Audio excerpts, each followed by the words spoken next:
বৃষ্টি মানেই শান্তি নয়, কখনো কখনো বয়ে আনে নৈঃশব্দ আতঙ্ক। বরগুনায় বৃষ্টির ধারায় জমে থাকা পানিতে জন্ম নিচ্ছে মৃত্যুর বার্তাবাহক এডিস মশা। ডেঙ্গু আক্রান্তের দিক থেকে রেড জোনে থাকা জেলাটিতে মানুষের মাঝে তাই দেখা দিয়েছে নতুন ভয়। স্থানীয়রা জানায়, উপকূলীয় এলাকা হওয়ায় জেলাটিতে সুপেয় পানির অভাব। এজন্য মানুষ রান্নার কাজে ব্যবহারের জন্য বছর জুড়ে ড্রামে সংরক্ষণ করেন বৃষ্টির পানি। আর এ পানিতে জন্ম নিচ্ছে এডিস মশা। সম্প্রতি আইইডিসিআর-এর একটি অনুসন্ধানে উঠে এসেছে চিত্রটি। আমরা বৃষ্টির পানি দিয়ে 6 মাস রান্না করি। বৃষ্টির জল ধরিয়া ড্রাম ভরিয়া হেঁটে পাক করে, আমরা কলের জল দিয়ে কোনো ব্যবহার করি না, হ্যাঁ খাই। কলের পানি অনেক আয়রন, এই জন্য রান্না করে ভাত ভালো হয় না। আমরা মোটামুটি সবগুলো বাড়িতেই কোনো না কোনো পানির পাত্রে আমরা এডিস মশার লার্ভা বা মশার অন্য কোনো স্তর আমরা এখানে দেখতে পেয়েছি, লক্ষ্য করেছি।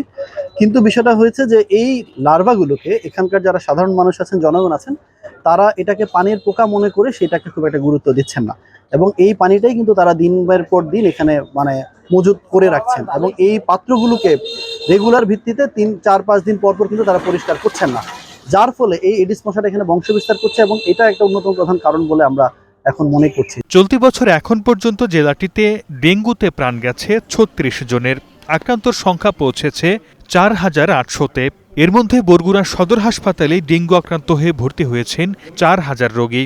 স্থানীয়রা বলছেন, মশক নিধনে প্রশাসনের পক্ষ থেকে মাঝে মাঝে যে কার্যক্রম চালানো হচ্ছে তাতে সুফল পাওয়া যাচ্ছে না। বরগুনার ড্রেনগুলো অপরিকল্পিত, এখানে অনেকগুলো জলাশয় রয়েছে। বৃষ্টির পানি যারা ধরছে তাদের মধ্যে সচেতনতার অভাব রয়েছে। 2 মাস হইতে আমরা পৌরসভা দিয়ে কোনো মশার ওষুধ বা কোনো কিছু দেওয়ার মতন এইভাবে আমাদের 1 নম্বর ওয়ার্ডে চোখে পড়ে না।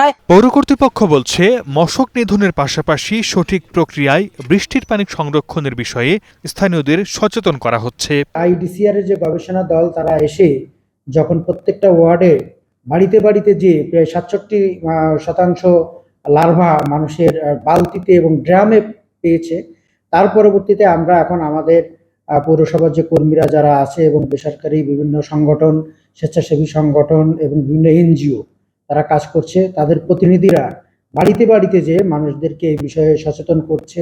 আইইডিসিআর-এর অনুসন্ধানে বরগুনার পৌরসভার 31% এবং গ্রামাঞ্চলের 76% বাড়িতে এডিসের লার্ভা পাওয়া গেছে। সর্দার মোহাম্মদ আরিফ, স্টার নিউজ।